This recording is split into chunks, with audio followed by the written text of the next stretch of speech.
este momento em que os magos do Oriente vêm para adorar o Senhor Jesus Cristo. E é óbvio, esta é uma história importante, está nas Escrituras, precisamos de entendê-la dentro do seu contexto. E nesta manhã vamos investir um pouco de tempo. Aliás, nesta manhã há uma grande introdução a toda esta passagem. Por isso eu peço a vossa paciência nesta introdução e logo nos domingos seguintes a toda esta história, toda esta narrativa acerca dos magos e a sua adoração ao Rei de Reis. Vamos então até Mateus 2, versículos 1 até os versículos 12. E podem acompanhar na tela, podem também acompanhar nas vossas Bíblias. Diz assim o texto. Tendo Jesus nascido em Belém da Judeia, em dias do rei Herodes, eis que vieram uns magos do Oriente a Jerusalém e perguntavam: onde está o recém-nascido rei dos judeus? Porque vimos a sua estrela no Oriente e viemos para adorá-lo. Tendo ouvido isso, alarmou-se o rei Herodes e com ele toda a Jerusalém. Então, convocando todos os principais sacerdotes e escribas do povo, indagava deles onde o Cristo deveria nascer. Em Belém da Judeia, responderam eles, porque assim está escrito por intermédio do profeta. E tu, Belém, terra de Judá, não és de modo algum a menor entre as principais de Judá, porque de ti sairá o guia que há de apacentar o meu povo, Israel.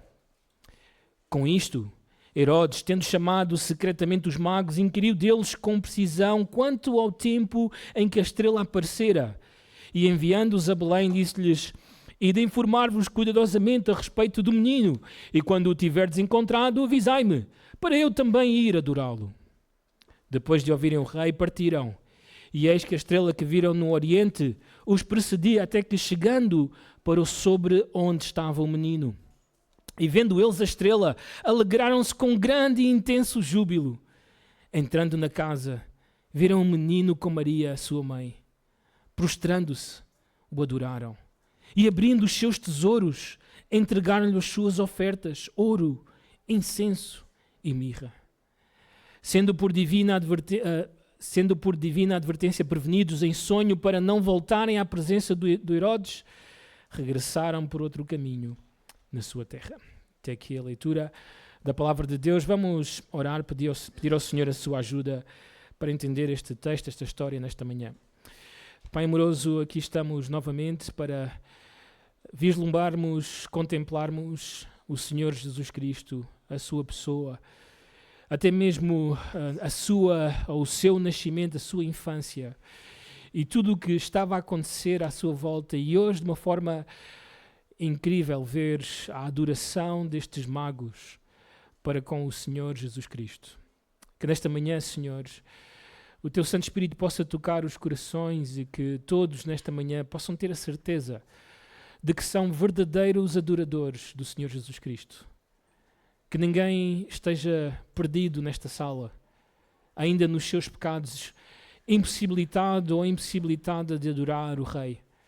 Mas que nesta manhã o Teu Santo Espírito possa habilitar, por meio do novo nascimento, a todos os que estão aqui presentes, para adorarem verdadeiramente o único que é digno de toda a adoração, o Cordeiro, o Senhor Jesus Cristo.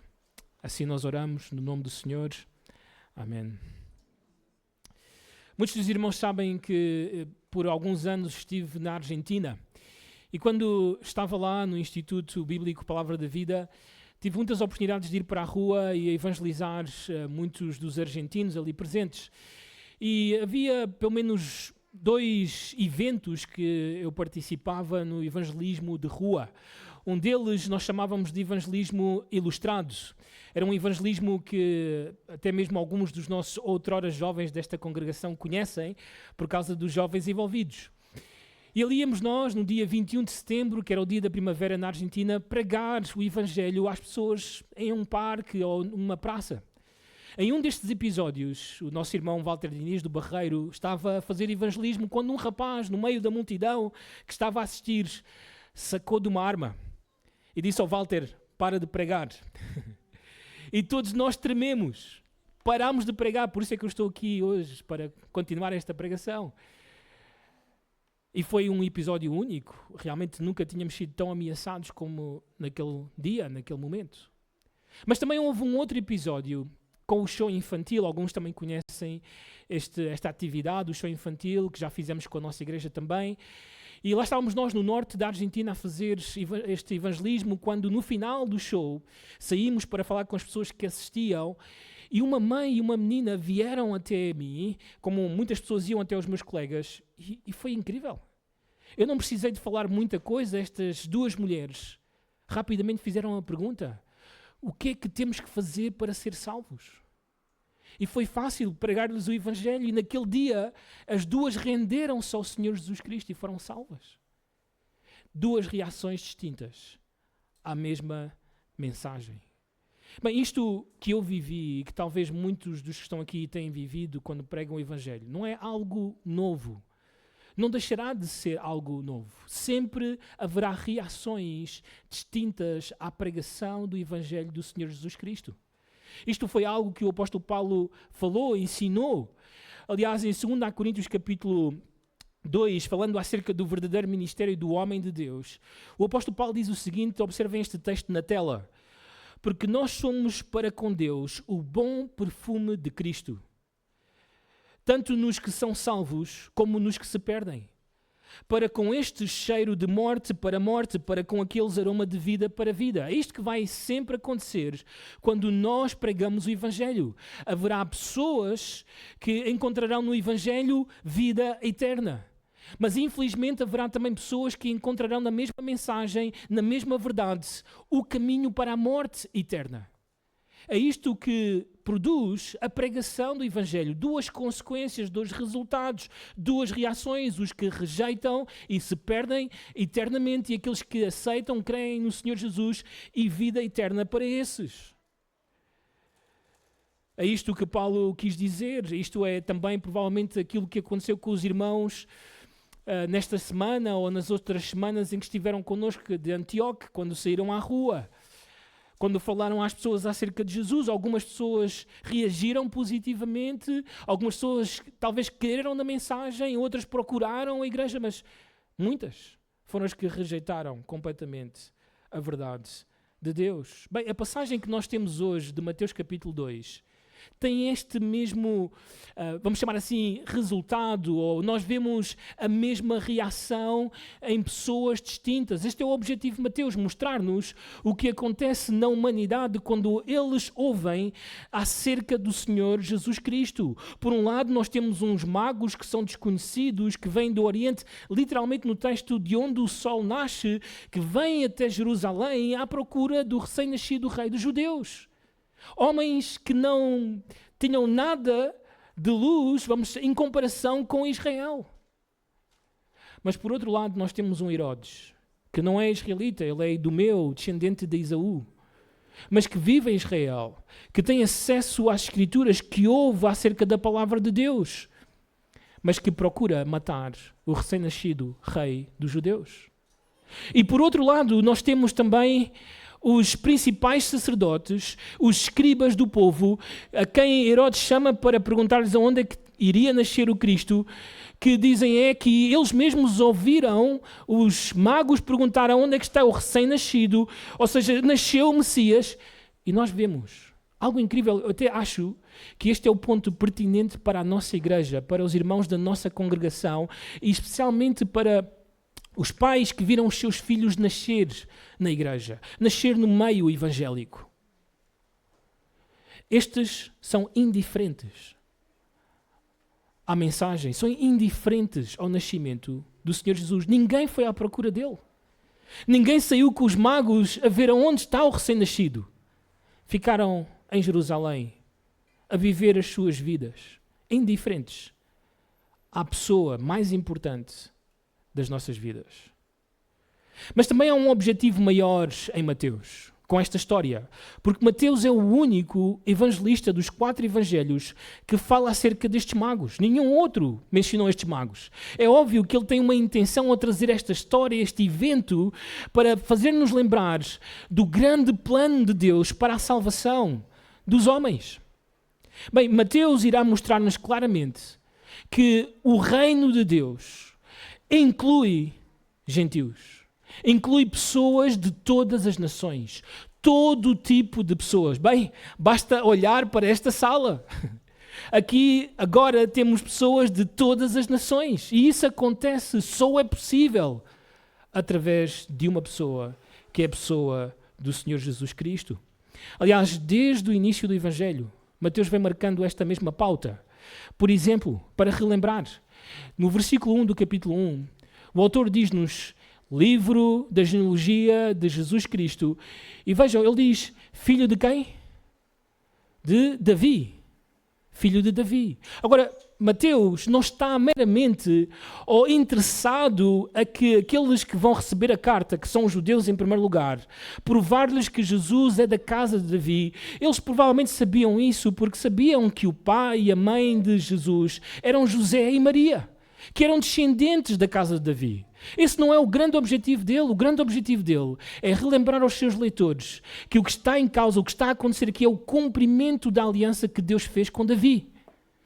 Deus prometeu a Davi um descendente, um filho, que iria sentar-se no seu trono e queria ter um reino que iria durar para sempre. E esse reino que iria durar para sempre seria um reino universal, que iria abranger todas as nações da terra. Um dia esse reino virá. O rei irá sentar-se no seu trono em Jerusalém. Irá reinar desde Israel. E todas as nações da terra terão que ir até lá para adorar o Rei de Reis, Senhor de Senhores. É isto que está em causa. Mas não somente isso. O texto também nos diz no versículo 1 que ele é filho de Abraão. Agora, mais uma vez, Mateus não está interessado em provar à sua audiência que aqui está um verdadeiro israelita. Não. É mais do que isso. Ele quer lembrar a esta nação que aqui está aquele que Deus prometeu a Abraão. Aqui está a grande promessa da aliança entre Deus e Abraão. Lembram-se, eram 3 coisas que Deus tinha prometido a Abraão na sua aliança com ele. Queria dar-lhe uma terra, queria dar-lhe uma grande descendência e também que por meio dele, da sua descendência, todas as famílias da terra seriam o quê? Abençoadas. Todos os que estamos aqui presentes somos abençoados por causa deste descendente que se chama Jesus Cristo. Este é o grande objetivo. Desde o início, Mateus está a lembrar à sua nação. Não fiquem espantados que o Senhor abriu portas para a salvação dos gentios. Porque desde o início da história, toda a sua revelação progressiva foi demonstrando que Deus quer salvar todo o tipo de pessoas. Aliás, nesta mesma genealogia encontramos algo inédito. Por isso, vez após vez, sempre relembro a todos os que ouvem que Mateus é um novo Gênesis. Quando vamos ao livro de Gênesis, escrito por Moisés, encontramos algo inédito. Algo que não era esperado acontecer. Ali no jardim do Éden, Deus faz uma promessa à serpente. Ele diz que o descendente da mulher, a mulher irá ter um descendente que irá pisar a cabeça da serpente. Isto é inédito, porque aquilo que seria natural nas genealogias do Antigo Testamento é que um homem irá ter um descendente. Os homens apareciam nas linhas, nas genealogias do Antigo Testamento. É antinatural Deus dizer a mulher terá um descendente. Agora, de repente, em Mateus faz exatamente o mesmo. Porque estamos diante de um novo Gênesis, de uma nova humanidade. Há um novo homem e, por isso, há uma nova criação. Este é o início da nova criação. Por causa deste homem, que se chama Jesus Cristo, o último Adão. Então, ele inclui na sua genealogia 4 mulheres. Talvez a mais importante, que sempre mencionamos, é Maria, porque ela é o cumprimento de Gênesis 3,15. Mas também nós temos outras 3 mulheres que são improváveis a aparecer na lista, porque a vida delas não é aquela que seria mais digna de ser falada. Uma é uma prostituta, a outra deitou-se com o seu sogro, e uma era moabita, descendente entre um relacionamento entre pai e filhas. Bem, estas cananeias e esta moabita são incluídas no povo de Deus. Então, desde o início, Deus vem demonstrando que Ele quer salvar pessoas de todas as nações. Isto é importante à luz do livro. Agora, também pertinente para esta situação, esta história em que os magos vão aparecer, e é provavelmente a pergunta que irá surgir e que não iremos responder nesta manhã ainda, é como é que os magos souberam acerca do recém-nascido rei dos judeus. Como é que eles chegaram a esta conclusão? Bem, não percas o próximo episódio, porque iremos falar acerca disso. Mas uma coisa podemos começar a pensar ou rastrear pela revelação que temos. No capítulo 1, versículos 11 e 12, Mateus menciona o exílio da Babilónia. E deve ser óbvio para ti que nessa época, nessa circunstância, Deus não ficou de braços cruzados a dizer, bem, vou esperar que o meu povo passe pelo exílio e depois vou continuar a minha obra. Não. Eu e tu temos no Antigo Testamento as histórias de Daniel, as histórias de Esdras, as histórias de Neemias, as histórias de Esther. E estas histórias estão ali para relembrar como Deus, mesmo quando o seu povo está fora da terra, Deus continuou a revelar-se a si mesmo e Deus continuou a proclamar a sua mensagem. Lembram-se do rei Nabucodonosor? Lembram-se da sua conversão? Lembram-se do rei Dario, que depois de ver Deus salvar a Daniel da cova dos leões, ele lança um decreto para que todos adorem este que é o único Deus vivo e verdadeiro. Bem, tudo isto se espalhou pelo império, tanto babilônico como medo-persa. E quando isso aconteceu, deve passar pela tua cabeça que pessoas de todo o Oriente ouviram acerca de um rei que viria, dos judeus, e que é um rei especial, que iria reinar sobre todas as nações. Isto foi só um aperitivo para o que iremos ver sobre os magos e a verdadeira história dos magos. Mas para ainda calcar mais um pouco este ponto, deixa-me provar-te que realmente o grande objetivo de Mateus é dizer-nos cabo-verdianos, portugueses, angolanos, brasileiros, norte-americanos, não sei se estou a esquecer alguma nacionalidade aqui no nosso meio, também. Como? Santomenses, não podia esquecer os meus queridos irmãos de Santo Tomé. Para lembrar a todos que a salvação de Deus, pela sua misericórdia e graça, nós não merecíamos. Ela se estendeu até nós, que estávamos longe. Éramos como os magos, lá longe, perdidos. Mas Deus estendeu a sua luz até nós. E por isso, por causa dessa grande realidade, aquilo que deve acontecer comigo e contigo é dobrar os nossos joelhos e adorar ao Senhor. Notem Mateus capítulo 8. Mateus capítulo 8. E esta história que vamos ler é uma história muito pertinente, até mesmo para a nossa igreja. Embora isto esteja a fazer uma comparação entre gentios e israelitas, ela também é importante para talvez os pais que estão aqui presentes pensarem sobre os seus filhos. E este será um dos pontos principais desta manhã. Mateus 8, versículos 5 até o 13. Diz assim esta história. Tendo Jesus entrado em Cafarnaum, apresentou-se-lhe um centurião, implorando: Senhores, o meu criado jaz em casa de cama paralítico, sofrendo horrivelmente.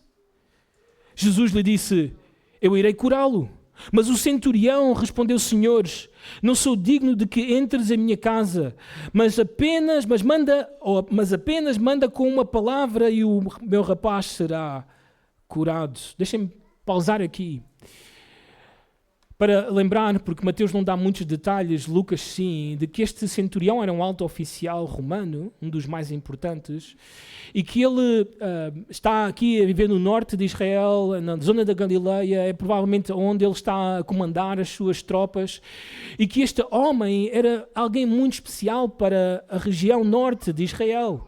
Este homem, Lucas diz-nos, ajudou os israelitas a construir a sinagoga deles. Os anciãos foram ter com Jesus e disseram: por favor, ajuda-o, porque ele tem sido muito bom para nós. Provavelmente estamos diante de um prosélito, de alguém que conhecia o Antigo Testamento, que conhecia as profecias. E diz no texto a seguir, versículo 9: Pois também eu sou homem sujeito à autoridade, tenho soldados às minhas ordens, e digo a este vai, e ele vai, e a outro vem, e ele vem, e ao meu servo faz isto, e ele o faz. Ouvindo isto, notem a reação do Senhor Jesus. Admirou-se Jesus e disse aos que o seguiam: Em verdade vos afirmo que nem mesmo em Israel achei fé como... Uau, incrível. Isto é incrível. Digo-vos que muitos virão do Oriente e do Ocidente e tomarão lugares à mesa com Abraão, Isaque e Jacó no reino dos céus. Agora, notem, porque o que o Senhor Jesus vai dizer é trágico. Diz assim o versículo 12: ao passo que os filhos do reino serão lançados para fora, nas trevas. Ali haverá choro e ranger de dentes. Então disse Jesus ao centurião: vai-te, e seja feito conforme a tua fé. E naquela mesma hora o servo foi curado. Isto é incrível. Aqueles que tinham as promessas, aqueles que tinham as alianças, aqueles que tinham os oráculos de Deus, aqueles que tinham estes grandes eventos que Deus realizou com eles, esses serão lançados fora. E aqueles que estavam longe, que não viram nenhuma destas coisas, que sabem muito pouco acerca dos oráculos, das promessas, das alianças, esses irão sentar-se à mesa com Abraão, Isaque e Jacó. Sabem, quando estava a estudar isto, eu comecei pessoalmente a pensar das minhas filhas, no meu filho, porque eles têm o privilégio que eu não tive. Eles estão a crescer, a ouvir acerca das alianças, das promessas, dos grandes feitos de Deus, quem Deus é, os seus atributos, aquilo que Deus tem feito por meio do seu Filho em favor dos pecadores. Eles têm ouvido isto vez após vez, vez após vez, vez após vez. E a pior coisa que pode acontecer com eles é o que aconteceu com este Israel. É que entrou por aqui e saiu por aqui. Anos e anos sentados na sala desta igreja. Ouvir e ouvir e ouvir. E o que esperávamos que acontecesse, não aconteceu. Terminaram no inferno. Não foram salvos. Perderam-se para sempre. Trágico. E aqueles que estão longe, que chegam com um pouquinho de luz, Deus os salva. E fala-os sentar para sempre com Abraão, Isaque e Jacó no reino dos céus. Esta passagem tem esta intenção de perguntar-te a ti, especialmente a ti que cresceste na igreja, que estás há anos nisto, qual é a tua real situação? Se tu vais sentar-te à mesa, ou se tu vais ser lançado ou lançada no inferno para sempre. Qual é a tua real situação? Eu estou a falar aos filhos desta igreja. Estou a falar àqueles que estão aqui há anos. Qual é a tua real condição? Isto é muito importante. Deus quer salvar pessoas de todas as nações e Ele vai salvá-las. Jesus não morreu em vão. Morreu pelo seu povo. Eles serão redimidos. És tu parte desse povo. Bem, mais um ponto importante para lembrar que isto realmente irá acontecer, que o Senhor vai salvar pessoas de todas as nações. Em Mateus 28, 19 e 20, o Senhor Jesus ordena isto à igreja. Ide, portanto, e fazei discípulos de todas as... não só de Israel, mas de todos os lugares, até aos confins da terra. Deus irá salvar pessoas. E para que saibas que isso realmente irá acontecer, Deus deixou registado um vislumbre daquilo que será a eternidade, daquilo que irá acontecer nos céus, daquilo que será a realidade do reino dos céus. Apocalipse 7, versículos 9 e 10. Notem na tela, diz assim o texto: depois destas coisas, vi, e eis grande multidão que ninguém podia enumerar, de todas as nações, tribos, povos e línguas, em pé diante do trono e diante do Cordeiro, vestidos de vestiduras brancas, com palmas nas mãos, e clamavam em grande voz, dizendo: ao nosso Deus, que se assenta no trono, e ao Cordeiro pertence a salvação. Esta será a realidade dos céus.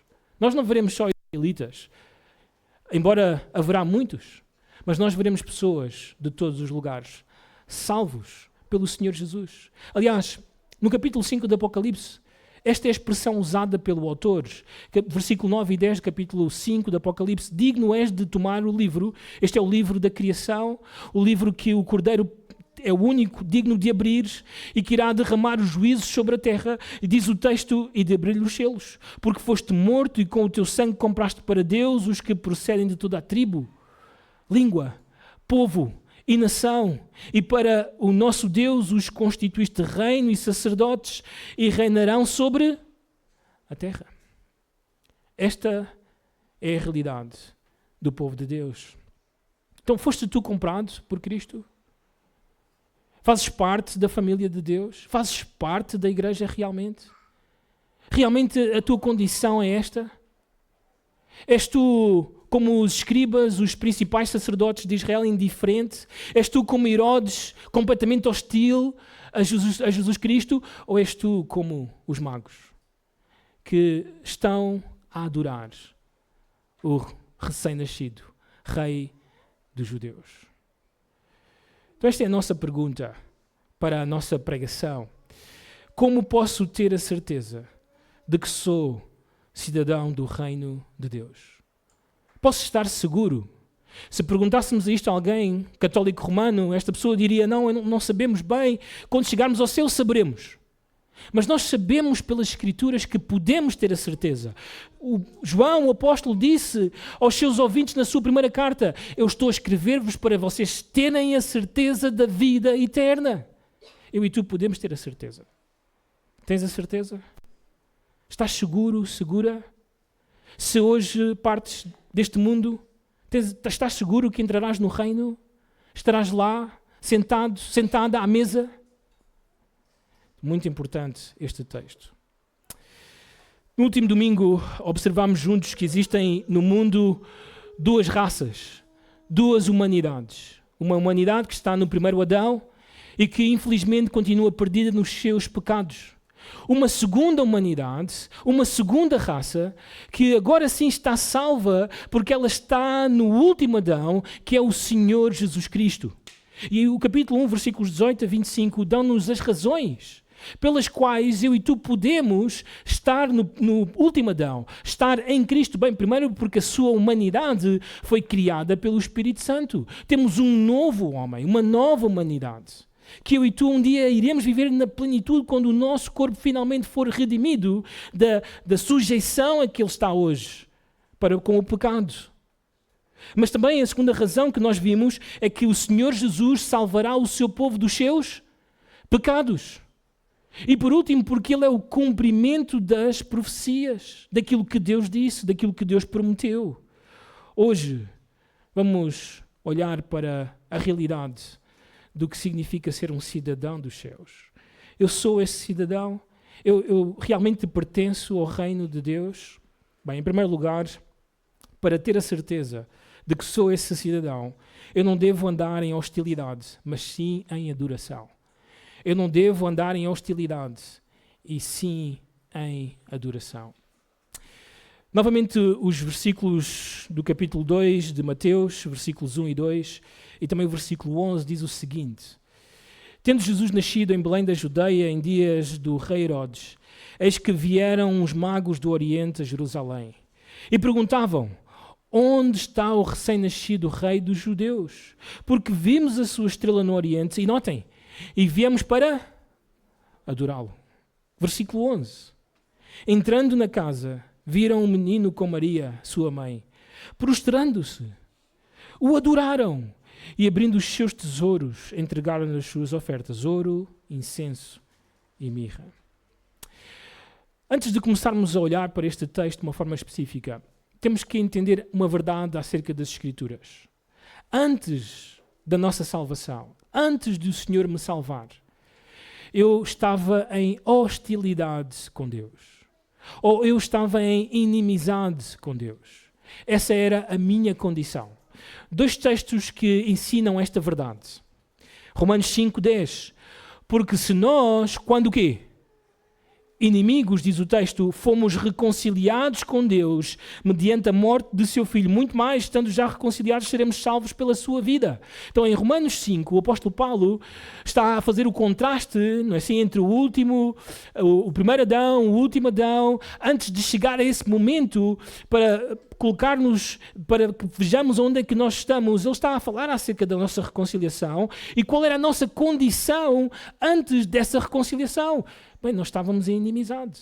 Nós éramos inimigos de Deus. Nós estávamos em hostilidade.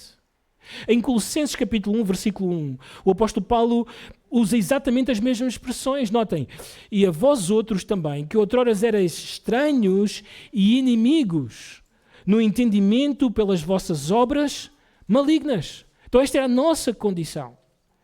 Nós estávamos assim, perdidos, em inimizade. E notem, esta inimizade ou esta hostilidade nem sempre era agressiva.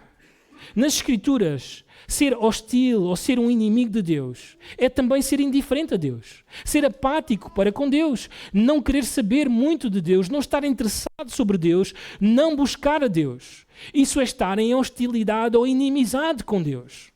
Temos que entender que Deus criou-nos, a todos nós, para a sua glória, para a sua adoração. Essa é a razão pela qual estás no planeta Terra. Essa é a razão pela qual existes. Tu não exististe simplesmente porque os teus pais desejaram. Não, Deus destinou, Deus ordenou que um dia, em tal ano, tal dia, tal mês, tu nascesses para a sua glória, para a sua adoração. E quando isto não acontece, a tua situação, a tua condição é de hostilidade, de inimizade com Deus. Assim estávamos todos nós nessa condição. Mas agora, se fomos salvos, a nossa condição é outra. De hostilidade, fomos a uma reconciliação com Deus e passamos a ser adoradores de Deus. Temos a capacidade de o fazer. Temos o seu Santo Espírito, uma nova natureza. Somos novas criaturas. Podemos adorar verdadeiramente a Deus. Esse é o grande objetivo de Deus com a tua vida e com a minha vida. A adoração a Ele. A adoração a Ele. Notem alguns salmos que falam acerca disto. Salmo 29, versículo 2. Dai ao Senhor a glória devida ao seu nome. Adorai o Senhor na majestade da santidade. Capítulo 95 dos Salmos, versículos 6 e 7. Vinde, adoremos e prostremo-nos, dobremos os joelhos ao Senhor, nosso Criador, porque Ele é o nosso Deus e nós somos o povo do seu pasto e ovelhas da sua mão. Então todos os que fomos comprados, todos os que estamos em Cristo, agora temos este grande objetivo de vida, temos este estilo de vida que é a adoração a Deus. Deixa-me dar-te algumas definições de adoração que podemos encontrar no Novo Testamento em termos usados para a adoração. Às vezes o termo significa mandar um beijo. Às vezes significa beijar a mão. Ou às vezes significa prostrar-se, que foi aquilo que os magos fizeram quando encontraram um recém-nascido. Outro termo usado também sugere render honra ou prestar respeito. Em todas estas definições, o que nós vemos é uma adoração humilde. Há um sentido de humilhação, em que a pessoa se prostra diante de alguém que é superior. Esta é a atitude. A adoração é dar algo a Deus. A adoração é honra e cultos dirigidos a Deus. Provavelmente vieste esta manhã a pensar que irás receber alguma coisa de Deus. E realmente isso acontece. Estás a receber muito de Deus nesta manhã. Mas a adoração tem isto em mente, de que nós vamos dar a Deus, nós vamos prestar culto a Deus, porque Deus é digno disso. Aliás, a adoração dá-nos a grande razão para isto acontecer. É porque não existe ninguém com maior valor, não existe ninguém com maior significado. Não existe nada mais importante, nada mais supremo do que Deus. Esta é a razão. Se Ele é o supremo, se Ele é o grande valor, se Ele é o grande significado das nossas vidas, então aquilo que tem que acontecer é adoração, prostrar-nos, adorar, cantar a Deus, louvar a Deus, ler a sua revelação, orar a Deus. E fazemos uma pausa aqui. Em primeiro lugar, a ti individualmente. Tu podes ver estas coisas na tua vida? Tu tens o desejo de ler as Escrituras. Tens o desejo de vir à igreja. Tens o desejo de orar. Tens o desejo de louvar a Deus. Porque eu e tu, se nascemos de novo, se somos novas criaturas, estamos capacitados para isso. E temos o desejo agora para fazê-lo, porque outrora não tínhamos. Antes do Senhor me salvar, eu não queria saber nada disto. Eu não queria saber de estar aqui. Eu não gostava de estar aqui, mas quando o Senhor abriu os meus olhos e renovou, transformou a minha mente, isto é o que eu mais desejo fazer. Não é por mérito meu, é porque o Senhor me transformou para tal. Me regenerou para tal. É isto que tem que acontecer na vida de todos os crentes em Cristo Jesus. Tens este desejo? És tu um verdadeiro adorador de Deus? Mas também falo para os filhos, para as crianças da nossa igreja, para os adolescentes da nossa igreja, aqueles que cresceram, estão a crescer no nosso meio. Pais, prestem atenção a isto. Tu podes ver isto nos teus filhos? Não deixes por assentado, embora devas animar, mas não deixes por assentado porque o teu filho fez uma oração para aceitar o Senhor Jesus como Salvador, ou porque ele foi à frente, ou levantou a mão em algum acampamento. Não deixes por assentado. O que tu precisas de ver é adoração. Adoração. Um desejo por Deus, um desejo pela sua verdade, um desejo de conhecê-lo, um desejo de amá-lo, de louvá-lo.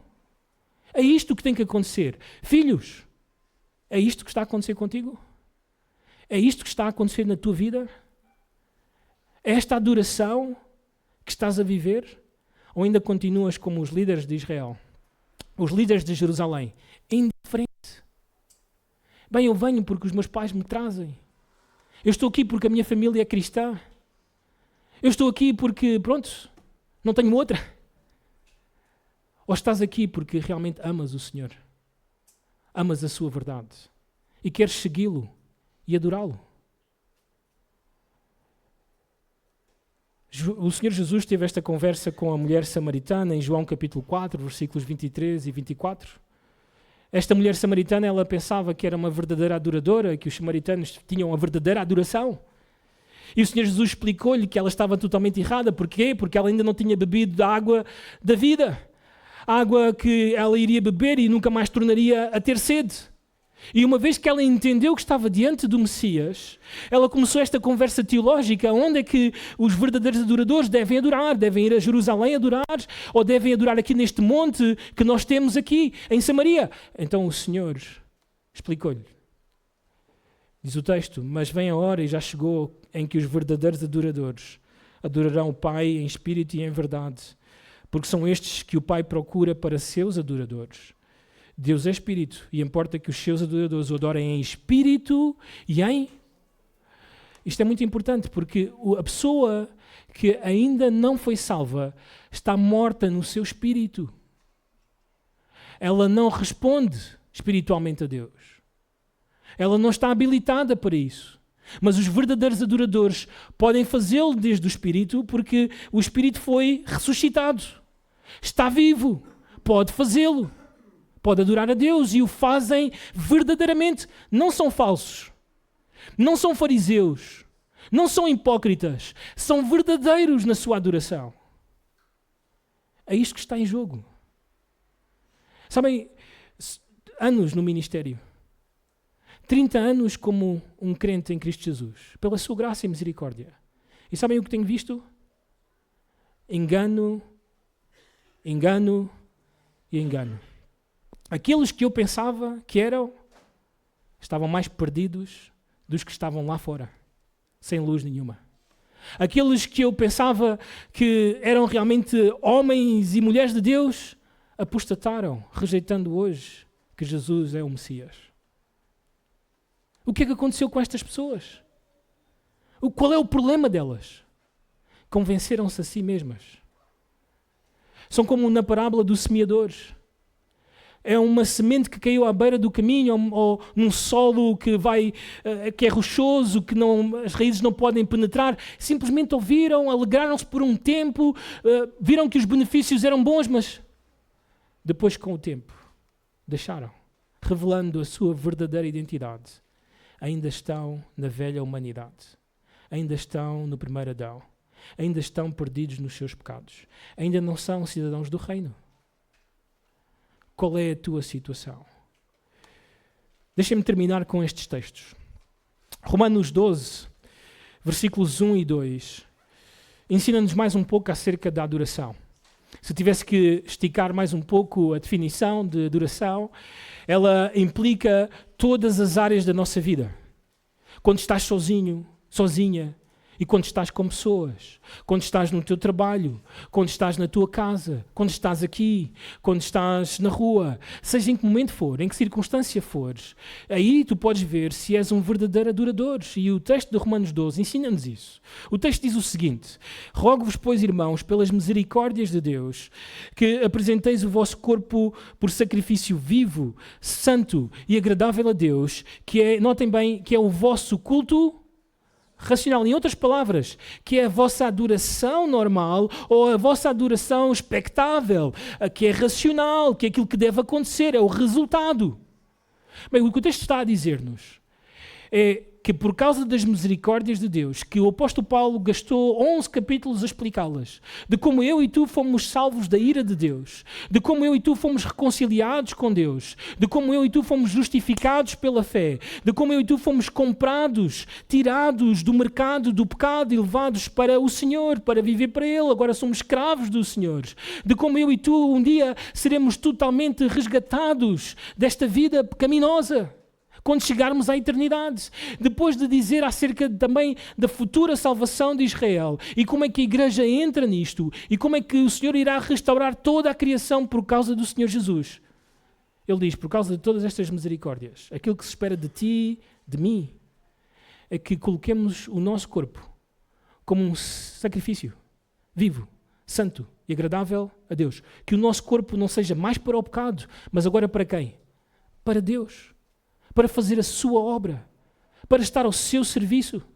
Não mais para esta vida de dissolução, de destruição, mas agora para a vida. Para aquilo que é agradável a Deus, para aquilo que adora a Deus, para aquilo que glorifica a Deus. Agora eu e tu somos chamados a viver assim. E não somente isso. Diz o texto ainda, versículo 2, e não vos conformeis com este século, mas transformai-vos pela renovação da vossa mente. Um crente, um verdadeiro adorador, é alguém que está em constante renovação da sua mente.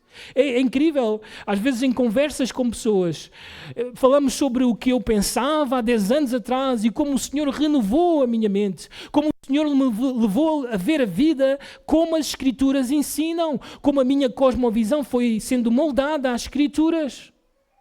Isso é a renovação da nossa mente. Um verdadeiro adorador está constantemente a crescer na verdade de Deus e a deixar para trás todas aquelas coisas que não pertencem e que não glorificam a Deus.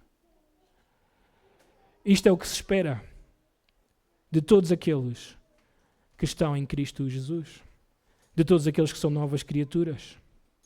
Mais um texto também importante. 1 Pedro 1, versículos 3 a 5, nota o que é que Deus fez por ti.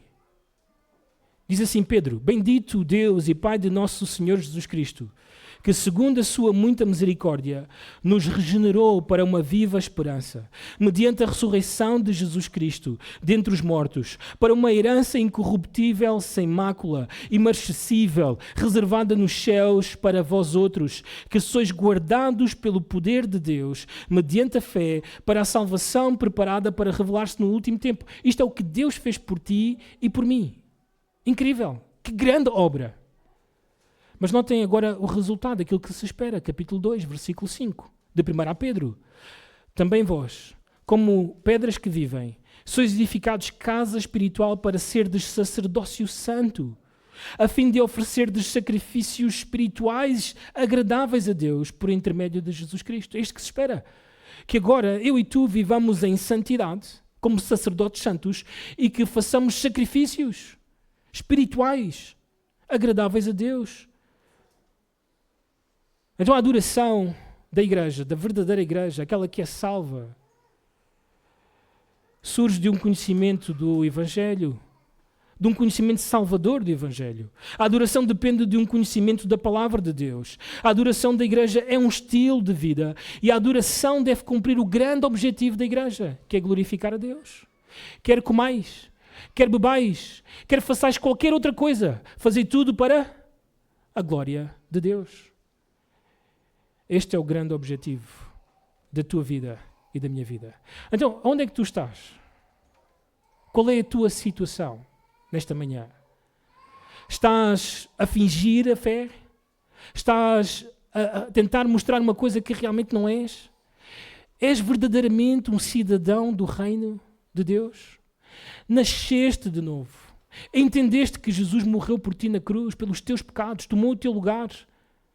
Levou sobre si o castigo que era para ti, que era para mim. Que Ele morreu a nossa morte, foi sepultado e ressuscitou ao terceiro dia. E Ele fez isto para salvar-te da condenação eterna, da ira de Deus que virá sobre ti, se não te arrependes dos teus pecados e creres no Senhor Jesus. Tu és esta pessoa? Verdadeiramente. Não te enganes. Eu peço-te. Não deixes passar o tempo. Os dias são maus. A morte está sempre à espreita. Ela pode chegar e depois disto, diz as Escrituras, é o tribunal de Deus, é o juízo de Deus, é o julgamento de Deus sobre a tua vida. E não pode haver pior lugar para a pessoa que recebeu luz, luz, luz, luz e não se arrependeu. A Bíblia diz, o Senhor Jesus disse que há maior rigor para essa pessoa no inferno do que para Sodoma e Gomorra. Há maior rigor. Terrível condenação para quem ouve e não se arrepende. Então qual é a tua situação? És um mago que com pouca luz vem para adorar o rei? Ou és tu um desses de Israel, de Jerusalém, que não quer saber, não tem interesse em saber quem é esse recém-nascido? Não vou procurá-lo, não vou buscá-lo. Deixa-me viver a minha vida como eu gosto. Qual é a tua condição? Senhores, nesta manhã, eu te rogo, te peço pelo teu Santo Espírito, que tu possas trazer convicção e salvação. Senhor, que nesta manhã haja verdadeiro quebrantamento pelo pecado cometido contra ti. E pecado de orgulho, pecado de mentira, falsidade, hipocrisia, para que haja humildade, novo nascimento, salvação, Senhor.